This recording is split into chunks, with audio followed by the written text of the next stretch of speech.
Boa noite, minhas irmãs, boa noite, meus irmãos. Vamos nos preparar para mais uma reunião de estudos doutrinários do Centro Espírita Isaac Lima. Sejam todos muito bem-vindos.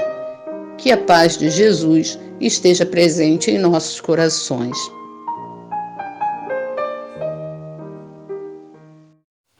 A força do bem, Grupo Bem.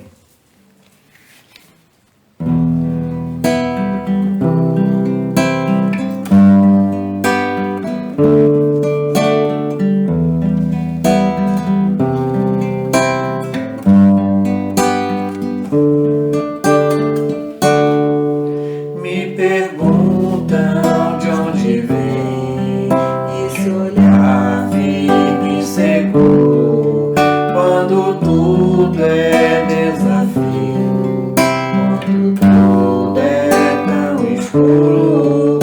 As respostas que eu tenho se encontram neste mundo.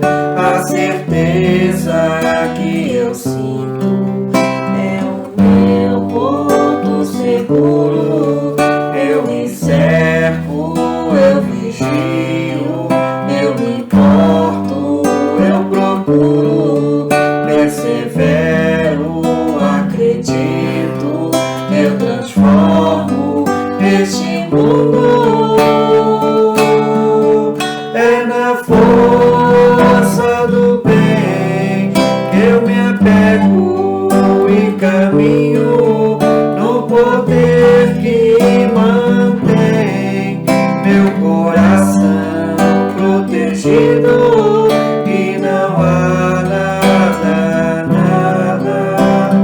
a temer, pois a força do bem é o maior poder.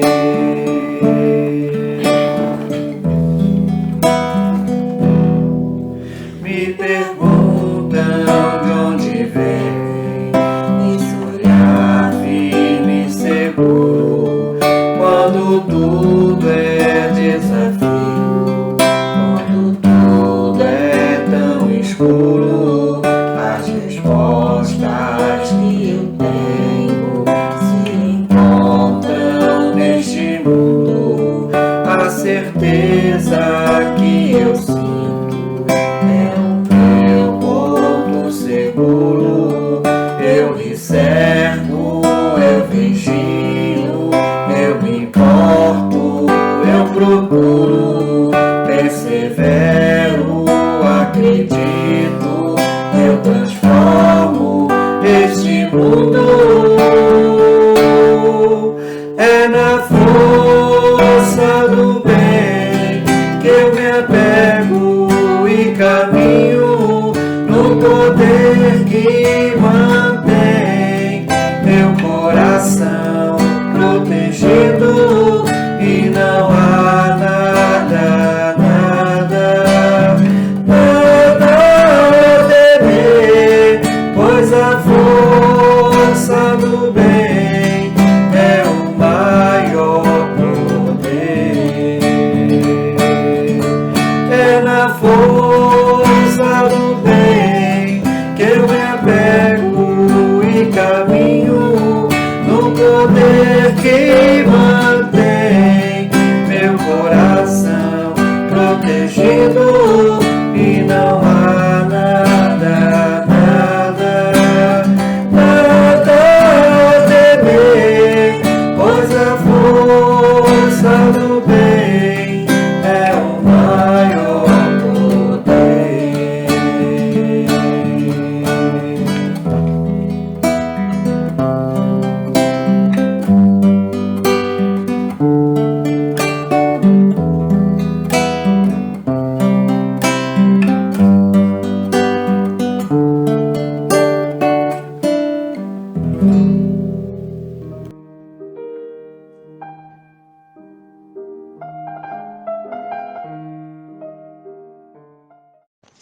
Do livro Vinha de Luz, Chico Xavier pelo Espírito de Emmanuel. Obra individual. Saiba aquele que fizer converter do erro do seu caminho pecador, salvará da morte uma alma e cobrirá uma multidão de pecados. Tiago, capítulo 5, versículo 20. Quando o homem comete uma ação má, os reflexos dela perduram por muito tempo na atmosfera espiritual em que ele vive. A criatura ignorante que observa se faz pior. Os olhos menos benevolentes que a vez se tornam mais duros. O homem quase retificado que a identifica estaciona e desanima. O missionário do bem que a surpreende encontra mais dificuldade para socorrer os outros. Em derrador de um gesto caridoso, congrega-se a indisciplina, o despeito, a revolta e a vingança, associando-se a operações mentais malignas e destrutivas. Uma boa ação, contudo, edifica e ilumina sempre. A criatura ignorante que observa aprende a elevar-se. Os olhos menos benevolentes que a veem recebem nova claridade para a vida íntima. O homem, quase retificado que a identifica, adquire mais fortaleza para restaurar-se. O missionário do bem, que a surpreende nela, se exalta em benefício a seu postulado de luz. Em torno da manifestação cristã, elança-se a gratidão, a alegria, a esperança e o otimismo, organizando as criações mentais iluminativas e santificantes. Se desejas, portanto, propagar o espírito sublime do cristianismo, atende à obra individual com Jesus. Afasta os corações amados do campo escuro do erro, com teus atos que constituem lições vivas do amor edificante. Recorda-te que pela conversão verdadeira e substancial de um só Espírito ao infinito do bem, escuras multidões de males poderão desaparecer para sempre. Muitas bênçãos.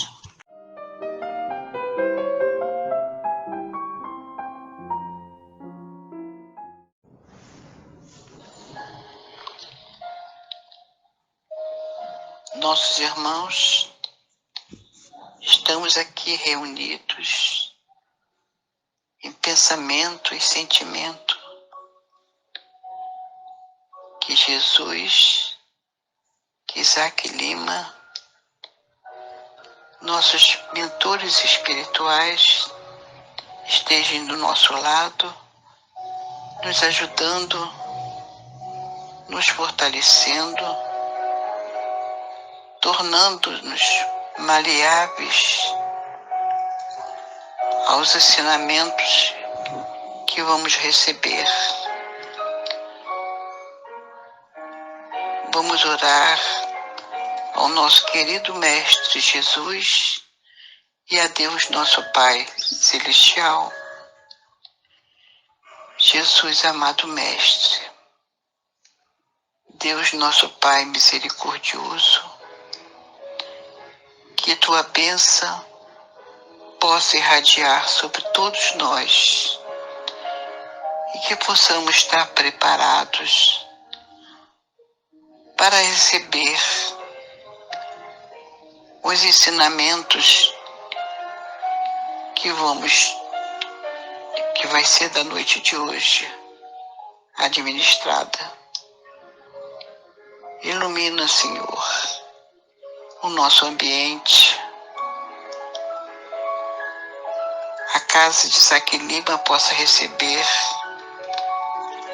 a tua luz e espalhar sobre todo o universo, sobre todos aqueles que estiver passando por provas e expiações, seja de qualquer forma, Senhor. E que tua bênção possa estar com todos nós. Graças a Deus e graças a Jesus.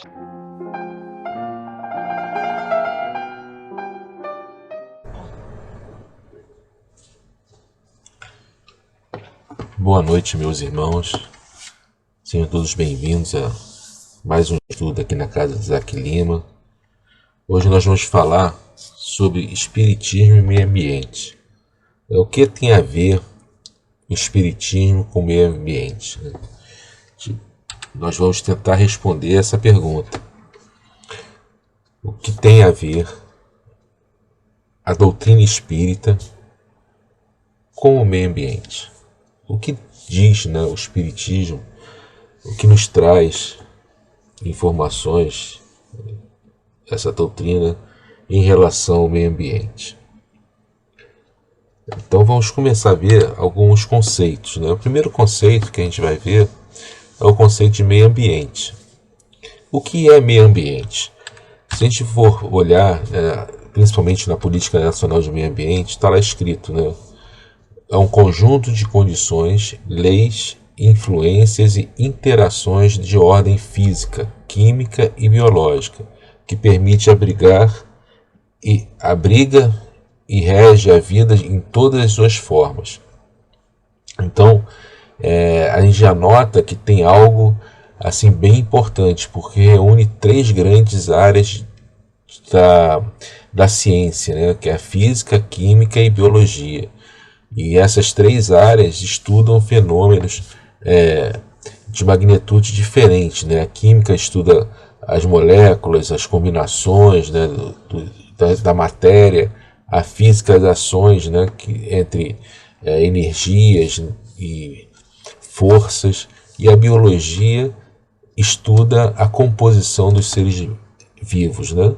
Então, estuda as células, estuda as combinações, né, os genomas, toda essa parte que é da biologia. Então, unindo essas 3 grandes disciplinas, né, ciências, ela possibilita estudo do meio ambiente. E mais um conceito que a gente precisa saber, né, que é ecologia. A gente sempre fala, né, ecologista, a ecologia. Então a gente precisa compreender, né, o que exatamente é essa ecologia. Esse termo, né, ele foi cunhado em 1866 por Ernest Haeckel e vem de uma conjunção de 2 palavras gregas, oikos, que significa casa, e logos, que quer dizer estudo. Então, numa tradução assim mais ao pé da letra, né, mais forte, seria estudo da casa.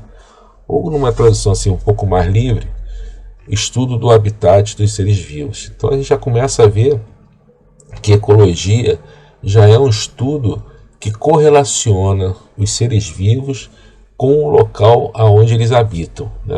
Já começa a ver que tem uma sinergia aí envolvendo os seres vivos com o local que eles estão ocupando ali para se manter vivos, né? E o último que a gente vai precisar saber agora é o ecossistema, né? O que seria um ecossistema? E a gente vai ver que também é um termo, né, que foi usado pela primeira vez em 1935 pelo ecólogo Arthur George Tansley. É um vocábulo, né, que começou a ser usado pela comunidade científica e pela sociedade em geral, falando do ecossistema. Mas o que vem a ser isso, né? Na verdade, é um conjunto de comunidades que vivem em determinado local e se interagem, né, ou melhor, interagem entre si, né, com o meio ambiente.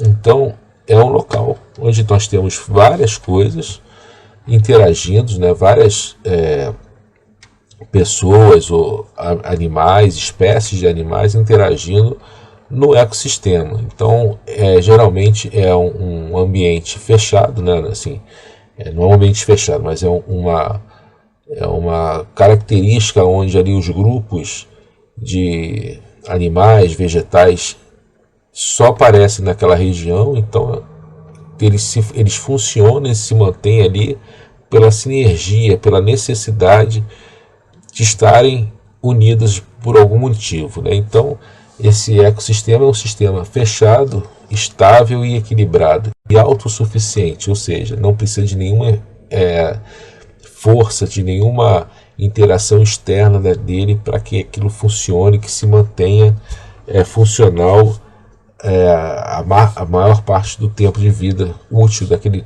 local, né? Então, esses 3 conceitos a gente precisa ter assim uma noção, porque a gente precisa saber exatamente o que a gente vai se tratar, né?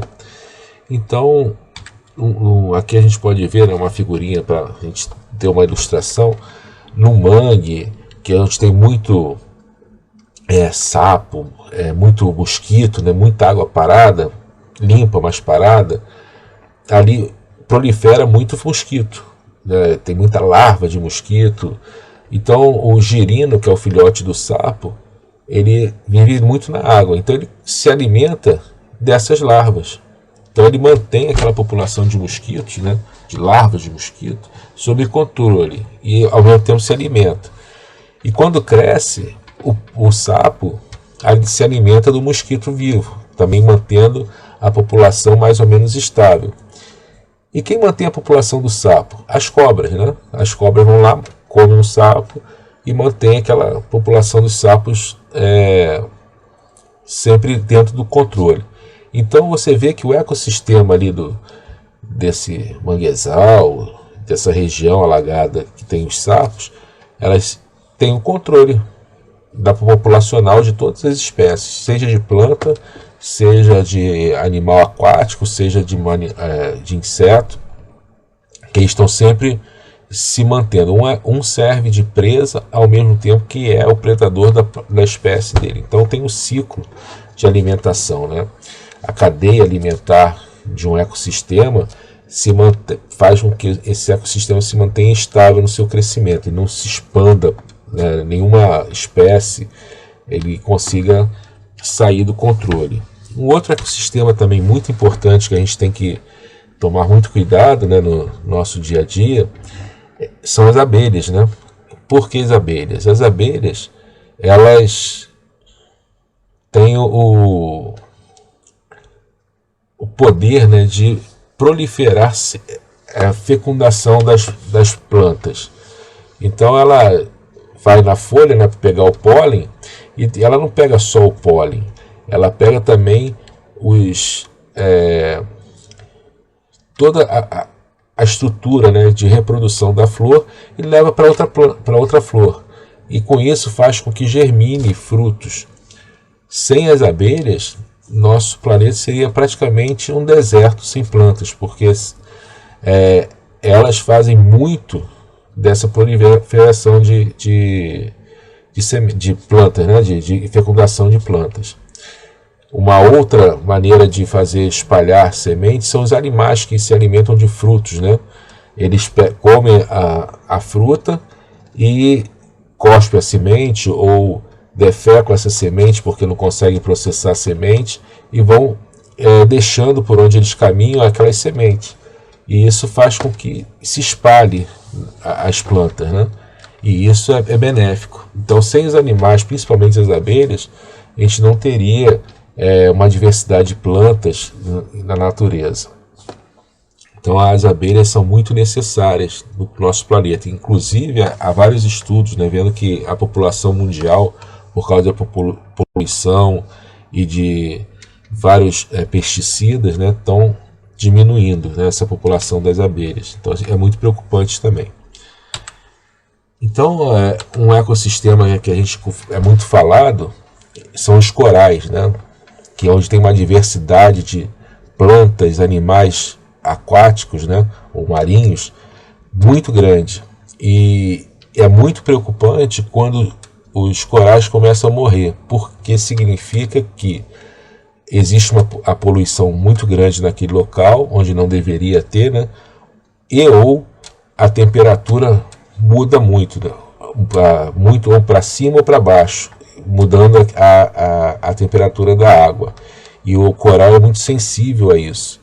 E isso faz com que suma da noite para o dia várias espécies importantes, né, de uma vez só. Você acaba exterminando uma população de animais ou de vegetais ali, né, de plantas, que não se encontram em outro lugar. Então a gente acaba perdendo a espécie, né? Não tendo como reproduzir isso em outro lugar. Então são muito importantes alguns ecossistemas, né? Nas florestas, né, a simbiose dos animais na floresta, dos insetos, dos vermes, das minhocas, dos pássaros, né? Os pássaros comem os insetos, os predadores comem os pássaros. Alguns pássaros comem mamíferos, né? Por exemplo, como a árpia brasileira, né? Que vai e come macaco, pega um macaco para comer.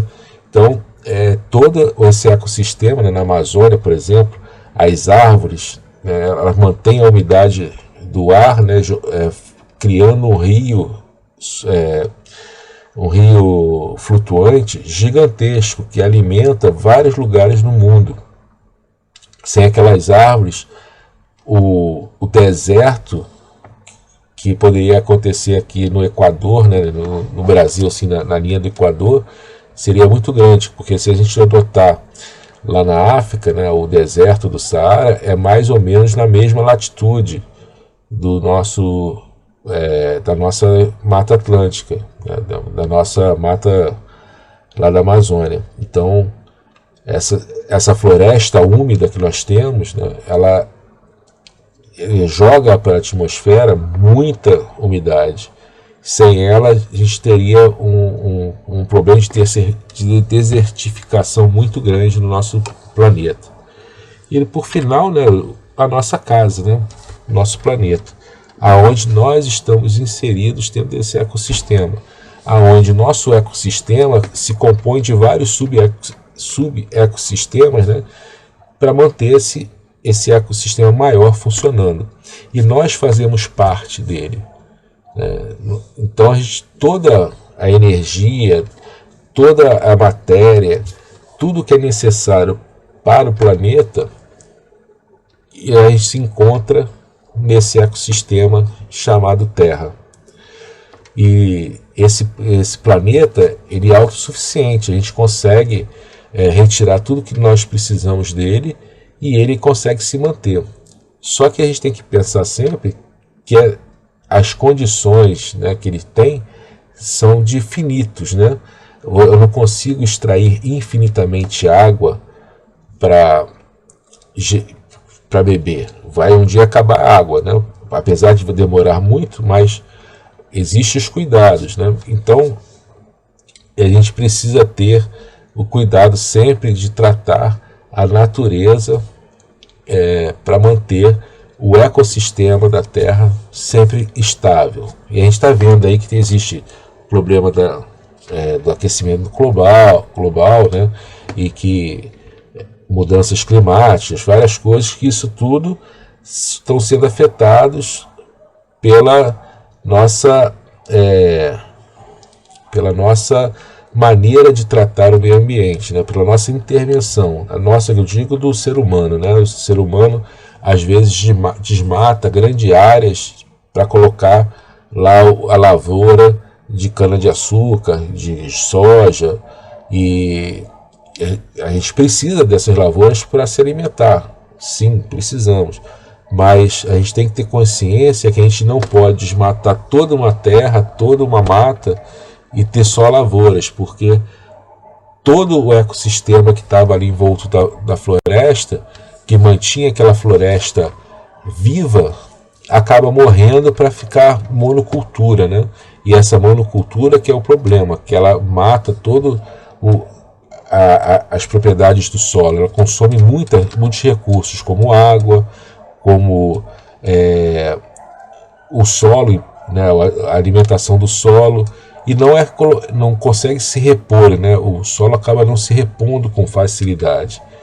E a gente tem que tomar cuidado, né, que quando a gente faz um desmatamento próximo a rios e a cabeceira de rios, né, as nascentes dos rios, as chamadas matas ciliares, né, elas acabam diminuindo, até matando aquela nascente, porque a nascente ela depende dessa troca da chuva.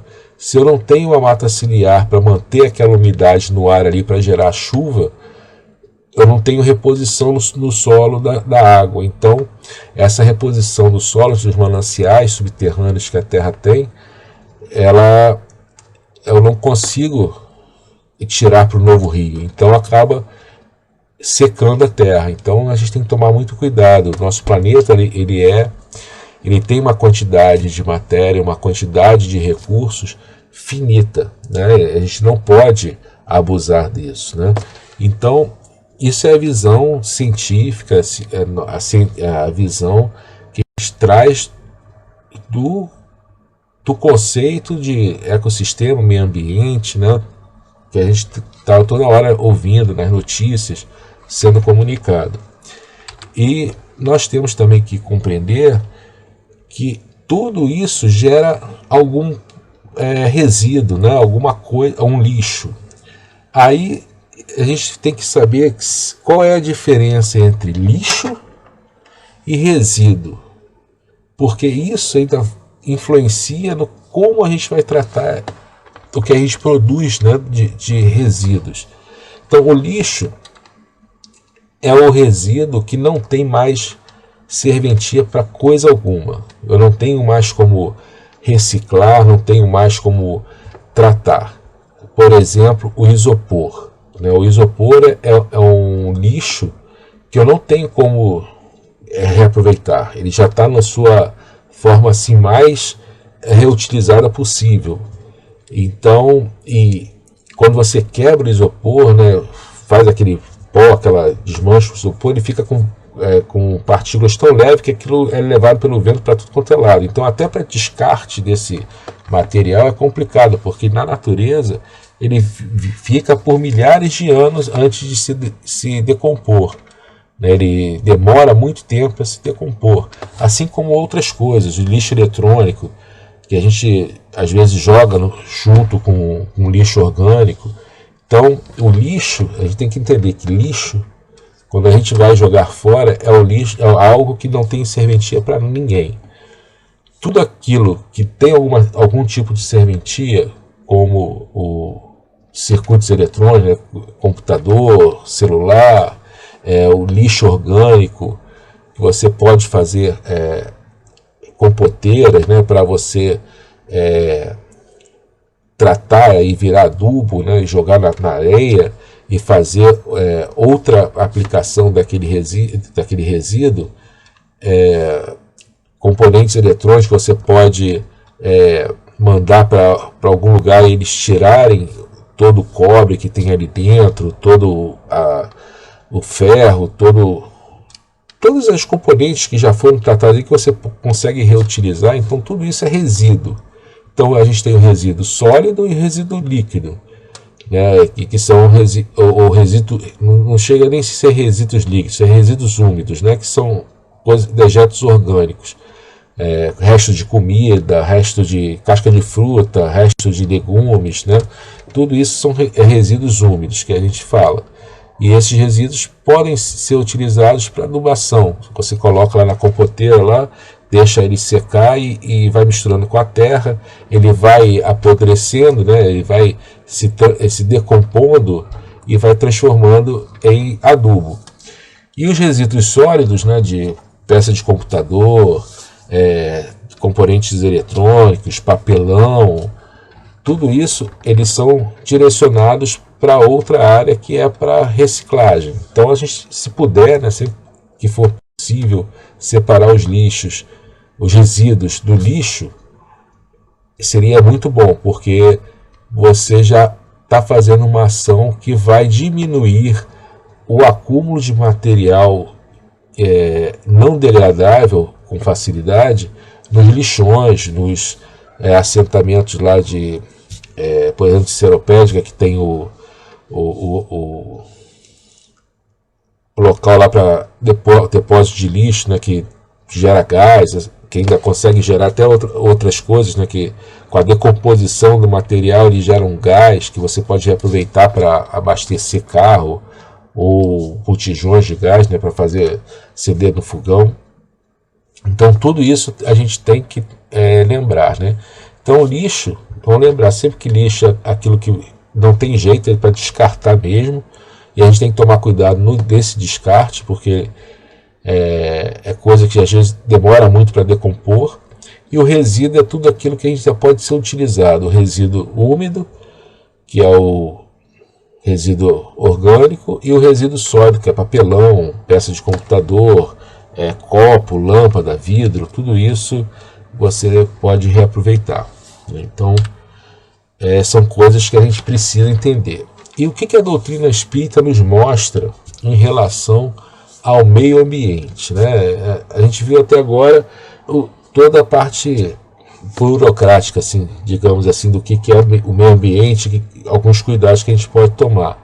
E o que a doutrina espírita nos mostra? A gente vê lá, né, que por definição a nossa doutrina ela é uma doutrina filosófica. O que significa isso? Significa dizer que ela é racional, né? Você pensa sobre os atos que você está fazendo. E tem um cunho científico que faz a pesquisa, né? Se embasa em determinadas ações que nós temos conhecimento. Então, ela raciocina sobre as ações e pesquisando se essas ações têm fundamento, principalmente na área científica. E com isso, a gente tem uma consequência moral, que são os nossos atos, né? que acaba gerando nossos atos, esse nosso raciocínio em cima de um determinado processo, e gera um ato. Esse ato é uma consequência moral que vai nos trazer benefícios, né? Já que nós somos temos essa doutrina, né, que ela é basicamente uma doutrina que nos traz para nos melhorarmos ao longo do tempo, porque nós temos que chegar à perfeição. Então, essa doutrina nos traz muito isso, né? Um cunho filosófico, um cunho científico, com consequências morais. E a partir disso, no livro O Consolador, nós temos algumas perguntas que nos fazem nos direcionar para o cuidado do meio ambiente. Então, como devemos compreender a natureza? Pergunta 27.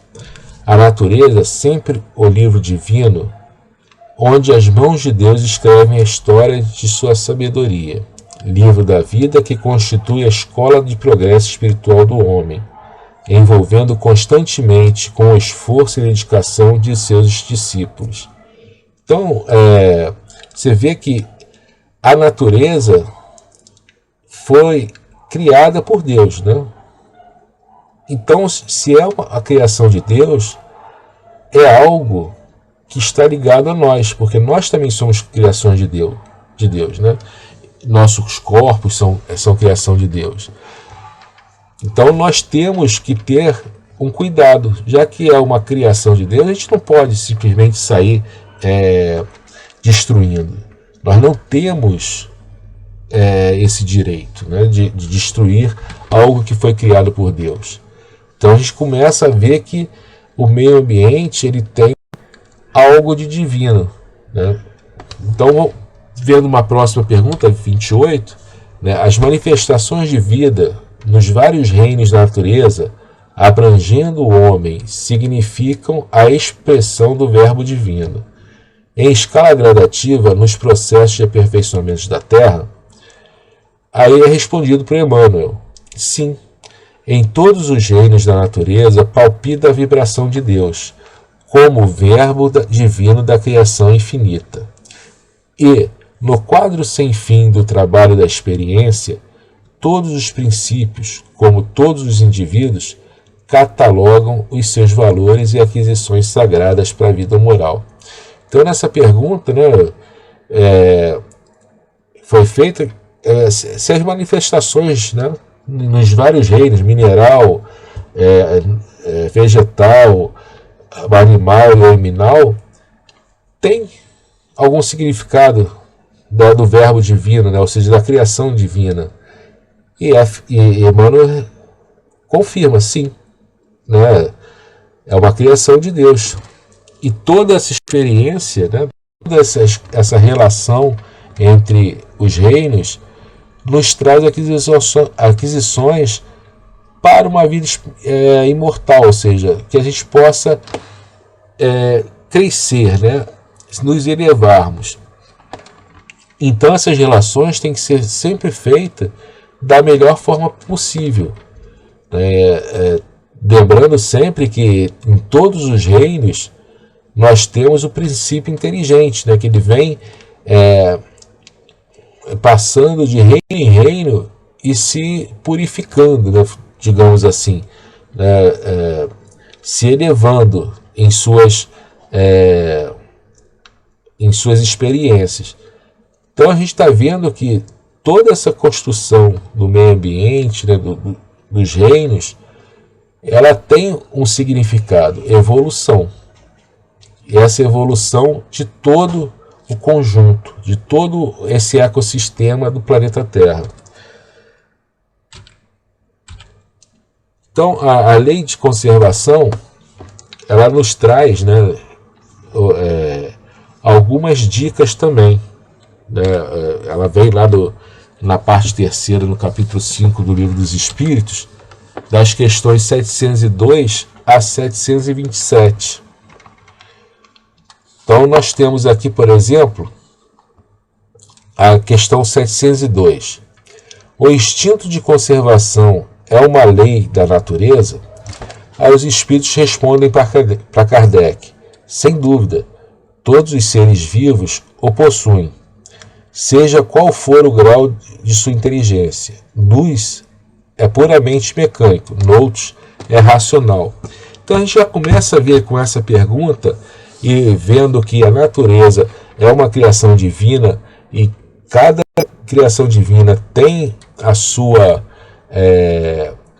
princípio lá inteligente, agregado, a gente vai vendo que nós temos alguma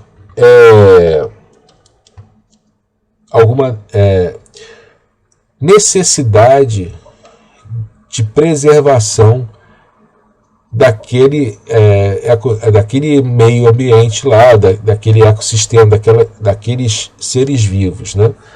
Então a gente tem que tomar cuidados, né, especial, porque começa a haver fazer uma expressão, né,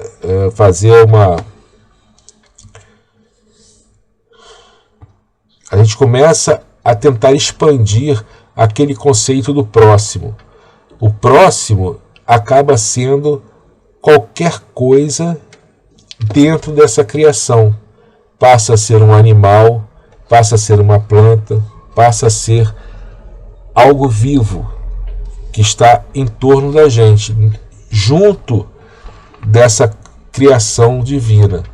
Então nós estamos numa posição superior atualmente, né, dentro dos reinos, né, no nosso reino nominal, acima do animal, do vegetal e do mineral. Mas nós precisamos desses reinos para podermos chegar ao reino nominal. Com isso, nós temos que preservar as possibilidades desse princípio inteligente estagiar nesses reinos. Se nós destruirmos todo o meio ambiente, além de nos afetarmos diretamente, nós estamos afetando a possibilidade de evolução de um princípio inteligente até o reino animal, até o reino hominal. Então a gente tem que expandir esse conceito de fazer ao próximo que gostaria de fizesse a nós mesmos, para esse ambiente, né? Para esse ambiente que está em torno de nós. E esse ecossistema que ele é fechado no planeta Terra, que é autossuficiente, acaba expandindo, né, assim, a nossa visão com alcance muito maior. E passa a gente ter obrigação de proteger. Nós conhecendo isso, as leis divinas, né, e o que Deus criou, a gente passa a ter uma obrigação maior nessa parte de proteção ambiental. Prosseguindo aqui, nós temos a questão 704, né? Tendo dado ao homem a necessidade de viver, Deus sempre lhe facultou os meios para isso? Kardec perguntou aos espíritos, né? Aí os espíritos respondem: sim. E se ele não os encontra, é porque não os compreende. Deus não podia dar ao homem a necessidade de viver sem conceder os meios indispensáveis. É por esta razão que fez a terra produzir de modo a fornecer o necessário a todos os seus habitantes, visto que só o necessário é útil, o supérfluo nunca é. Então, voltando, né, àquela parte de desmatar para produzir campos de plantações de uma determinada cultura, né, de cana-de-açúcar, de arroz, de milho, de trigo, desmatar para produzir gado, tanto leiteiro como de corte. Isso tudo é necessário, pode ser feito. Por quê? São coisas que Deus colocou para nós, para que a gente pudesse sobreviver e nos manter vivos no planeta. Só que tem uma medida. Qual é essa medida? A medida do necessário. Então, se eu desmato mais do que é necessário para eu gerar uma plantação, que eu, além de conseguir abastecer toda aquela população, eu desmato e faço algo muito maior, esse supérfluo é prejudicial, vai dar problema em algum momento. Então, nós temos que lembrar que a lei da conservação, ela é necessária no sentido de que nós somos responsáveis pelo aquilo que consumimos. Se nós consumimos o necessário, sem nenhum tipo de supérfluo, né, nós estamos dentro da lei. Quando a gente começa a passar a ter, eu quero comprar 20 calçados diferentes, né, 20 pares de calçado, quero comprar, eu quero fazer um estoque de 30 quilos de arroz aqui, porque estão falando que vai faltar arroz daqui a 50 anos. Ou então eu vou fazer estoque de água, porque estão dizendo que daqui a 100 anos tu vai ter água potável. Isso tudo acaba sendo supérfluo. Por quê? Você está consumindo mais do que é o necessário para você sobreviver. A gente não está falando aqui de necessidades, né? A gente está falando do supérfluo em si. Se você está querendo comprar muita coisa ou querer algo muito mais do que você necessita, alguém vai ter falta, né? Alguém vai ficar faltando. Então, se você concentra determinada riqueza, seja essa riqueza dinheiro, seja essa riqueza mantimentos, seja essa riqueza terras, e não permite que outra pessoa necessitada daquilo usufrua, você está cometendo uma contravenção da lei divina. Então a gente tem que parar e pensar que tudo isso é o envoltório da nossa necessidade de conservação, certo? E indo mais para frente, nós temos também nas questões da lei da destruição, que são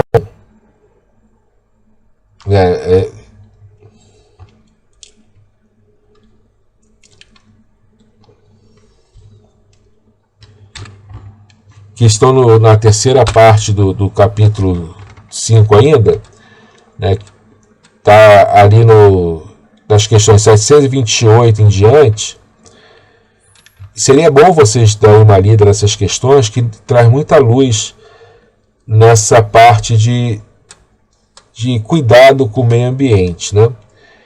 Então, a primeira questão, na 728, Kardec pergunta: a destruição é uma lei natural? Aí os espíritos respondem: é preciso que tudo se destrua para renascer e se regenerar, pois isso, a que chamais destruição, não passa de uma transformação, que tem por fim renovação e melhoria dos seres vivos. Então, como nós vivemos, né, em média, e uns 80 anos atualmente, e há um século e meio atrás a gente não passava dos 50, a gente não tem essa percepção de uma visão de um tempo tão grande, né? Porque essas mudanças que acontecem no nosso planeta, elas levam milênios, dezenas de centenas de anos. Então, a gente não consegue acompanhar, né? Mesmo que a gente viva 100 anos, a gente vai estar no máximo vendo um século aí e talvez não veja a mudança toda, né? Então, às vezes acontece uma destruição, um evento na Terra, né, geológico, uma mudança de continentes, né, como no início do planeta todos os continentes eram juntos e depois de alguns milênios separaram esses planetas, esses continentes, né, ficando 5 continentes. Um dia essa expansão vai chegar e vai juntar algum continente, né, fazer alguma alteração nessa geografia da Terra. Mas nós, nessa encarnação, não veremos. Mas isso é uma coisa natural, né? Todo o ecossistema ele evolui, ele se modifica, ele não está morto, né? Ele não é uma coisa estática, ele é uma coisa evolutiva, ele se molda, ele evolui. Então, de acordo com a evolução, ele vai se adequando com as novas condições. Então, essa destruição, na verdade, é uma reconfiguração da estrutura do planeta. O que é ruim é quando o ser humano impõe essa destruição, né? Quando ele faz por onde destruir. Aí é um problema, porque junta com provavelmente uma procura pelo supérfluo. Ele procura o supérfluo e acaba destruindo algo que não tem mais como recuperar, ou algo que vai demorar muito para se recuperar, né? E quando ele destrói uma floresta inteira para plantar, por exemplo, cana para produzir combustível, ele está destruindo um ecossistema que talvez não se recupere nunca mais. Então, essa destruição não faz parte da lei. É uma destruição que é imposta pelo homem. Então, o homem acaba alterando o meio ambiente, alterando essa estrutura. Então, nós vemos que a doutrina espírita ela tem muito a ver com o meio ambiente. Ela toma de cuidados para que você não consuma demais o supérfluo e nem destrua demais esse sistema, né, que temos no planeta. Que como o planeta é um planeta finito, a gente vai acabar consumindo tanto que não vai restar mais nada. E quando chegar a esse ponto, o planeta não consegue regenerar. E acaba levando à extinção todos os seres vivos, inclusive os homens, né? os seres humanos. Então a gente tem que tomar muito cuidado nas nossas ações em relação ao meio ambiente. E a doutrina espírita ela mostra para a gente que isso é muito importante. Ela mostra que nós temos que cuidar como o meio ambiente fosse, né, o próximo nosso, fosse também um ente, uma pessoa que a gente precisa cuidar. E a gente vai ter que fazer com o meio ambiente o que gostaria que fosse feito com a gente, né? Que tivesse cuidado, carinho, né? o trato cordial, para que o meio ambiente possa se manter e continuar provendo as nossas necessidades de sobrevivência. Então, o que o Espiritismo tem a ver com o meio ambiente, né? Depois disso tudo que nós falamos, a gente pode ver que tem tudo a ver. O Espiritismo ele é uma doutrina que se importa com o todo, né? com todo o processo de desenvolvimento do ser espiritual, desde lá do princípio inteligente até ser um espírito puro. E essa caminhada que o princípio inteligente faz passa por reencarnações, né? Essas reencarnações precisam do meio material, e esse meio material provê tudo que a matéria necessita, que o corpo necessita. E isso é necessário, né? A gente matar uma planta para comer, matar um animal para comer, é necessário, porque está colocado para nós nos alimentarmos. Assim como um animal se alimenta de outro, nós também nos alimentamos desses animais, né, dessas plantas. Mas tudo dentro do necessário. O que passar disso já começa a ser uma destruição, e a destruição não convém a ninguém. Eu espero que tenha conseguido passar todas as informações, né, que tenha sido compreendido, né, por vocês, e agradeço a presença de todos. Eu vou deixar aqui a nossa bibliografia, né, que nós utilizamos para fazer o estudo, e agradeço. Uma boa noite a todos, agradeço a oportunidade, que Deus esteja com todos. Uma boa noite.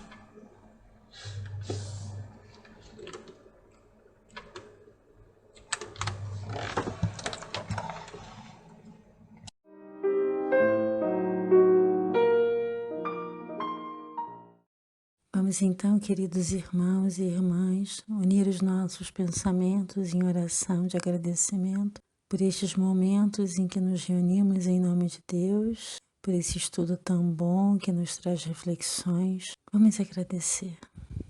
Querido amigo Jesus, estamos mais uma vez reunidos em nome de Deus, sob a Tua proteção e Teu amparo, agradecendo pelo cuidado que os colaboradores espirituais que trabalham em Teu nome tiveram com cada um de nós, mesmo em nossos lares, mas envolvidos em Teu amor, com essa nossa vontade muito grande de fraternalmente nos unirmos no bem. Agradecemos por estes momentos em que nos encontramos, agradecemos por estas palavras que servem para nós de alento, de orientação.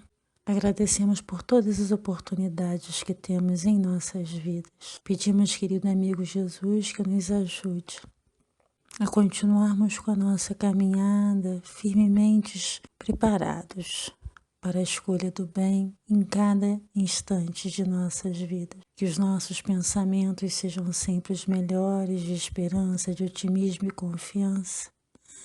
Que as nossas palavras também traduzam Teu infinito amor, apesar de todas as dificuldades que estamos passando.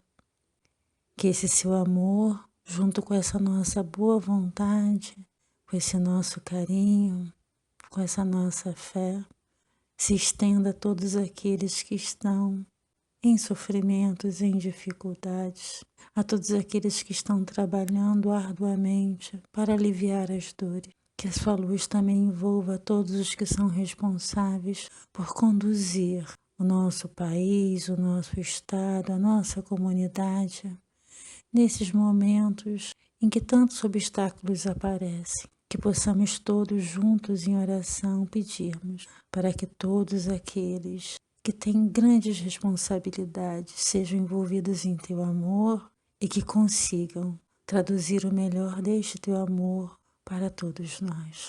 Que possamos, querido amigo Jesus, nos mantermos firmes na fé, para que a cada instante renovemos este Teu amor em nossas vidas e na vida em torno de nós. E que assim, agradecidos por tudo que temos e por tudo que somos, encerramos essa nossa reunião da noite. Que assim seja.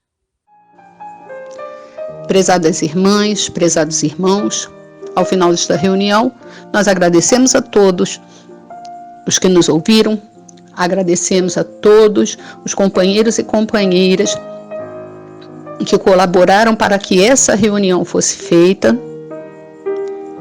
Agradecemos esta bendita oportunidade de estarmos aqui reunidos em nome de Jesus, em nome de Deus nosso Pai.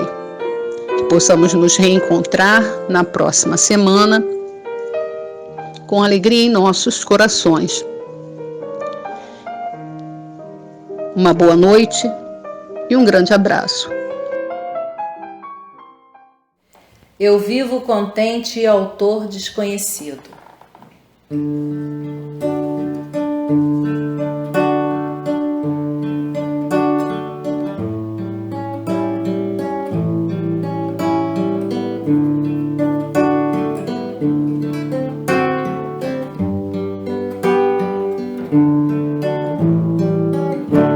Eu vivo contente e feliz a cantar, em paz e alegria é o meu caminhar.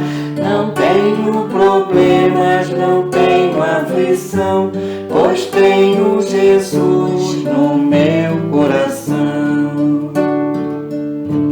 A terra que amamos é a nossa escola, estudo e trabalho são bênçãos sem fim. Nas horas difíceis de exames e provas, eu tenho certeza, Jesus é por mim. Eu vivo contente e feliz a cantar, em paz e alegria é o meu caminhar. Não tenho problemas, não tenho aflição, pois tenho Jesus no meu coração. Sigamos à frente, embora os espinhos, ouvimos de perto serena voz. Ninguém retroceda de nossos caminhos, é o Cristo divino chamando por nós. Eu vivo contente e feliz a cantar, em paz e alegria é o meu caminhar.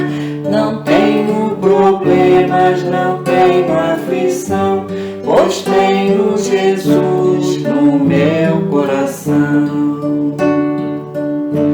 Eu vivo contente e feliz a cantar, em paz e alegria